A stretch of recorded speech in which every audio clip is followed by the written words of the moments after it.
Po të shikoni me vëmendje deri në zbritjen e Isait apo deri në dërgimin e Isait alayhi salam si profet për popullin e Beni Israilve, popullit Çifutëve, Çifutët ishin, hebrejt ishin një popull i veçantë me kulturën e tyre, me gjuhën e tyre dhe që jetonin domethënë me sistemin e tyre në vendet e caktuara të tyre. Ashtu ka qenë dhe populli Ibrahimit alayhi salam, ashtu ka qenë dhe faraoni në Egjipt, ashtu kanë qenë dhe popujt e tjerë në vende të caktuara në kohë të caktuara. Po të shikoni me vëmendje dy perandori të mëdha, perandoria persiane dhe perandoria romake, ose më mirë themi perandoria bizantine, perandoria romake e lindjes, perandoria bizantine, dy perandorit e fuqishme madhështore nga perandorit e vjetra në epokën e vjetër që vazhdonin akoma jetën e tyre mas erës son, çfarë ndodhi? Erdhi një fjalë e profetit Muhammed alayhi salatu wasalam që të dyja perandorit do të bien në duart e muslimanëve.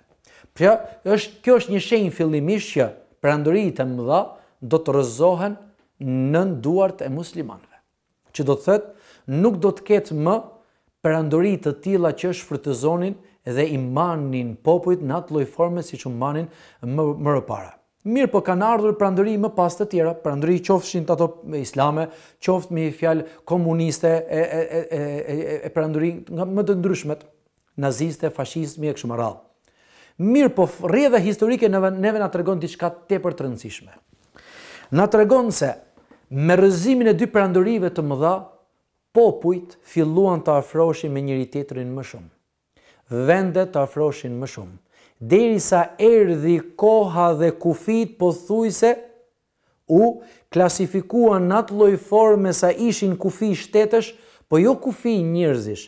Ne mund të shkojmë lirisht tek njëri tjetri të punojmë, të shkëmbejmë eksperiencat, të studiojmë te njëri tjetri dhe bashkë me këtë erdhi dhe globalizimi i botës.